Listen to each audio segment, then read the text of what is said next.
Il existe une loi appelée la loi des opposés, également appelée loi des polarités. Chaque chose a son opposé. Il y a le côté droit, le côté gauche, il y a devant, derrière, haut, bas, chaud, froid, positif, négatif, yin, yang. Vous savez, vous pouvez penser de façon négative ou penser de façon positive, mais vous ne pouvez pas penser les deux en même temps. Vous ne pouvez que penser d'une façon à la fois. Et nous devons entraîner notre esprit à penser ou à chercher ce qui est positif ou les choses qui sont bonnes. Il y a du bon dans toute chose. Il n'existe rien qui soit 100% mauvais.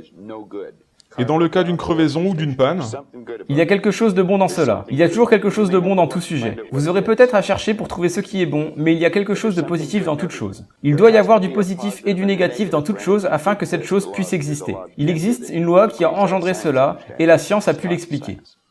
À partir du moment où l'on comprend qu'il existe cette loi des opposés, qu'il y a des pensées négatives et des pensées positives, lorsque ce flux d'énergie se répond dans notre esprit, nous décidons la façon dont nous allons penser.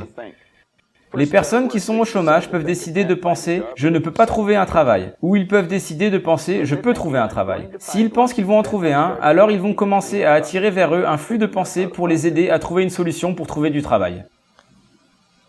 Vous devez vraiment comprendre la façon dont notre esprit conscient et notre esprit inconscient fonctionnent en rapport avec notre corps et notre monde physique afin de comprendre quelle attitude adopter. L'attitude devrait être une matière enseignée à l'école bien avant la lecture, l'écriture, l'arithmétique ou quoi que ce soit d'autre. Car c'est l'attitude d'une personne qui va déterminer quelle note elle obtient. d'accord. Et peut-être que l'on peut lier ce sujet de l'attitude avec le business de l'image de soi-même dont vous avez parlé.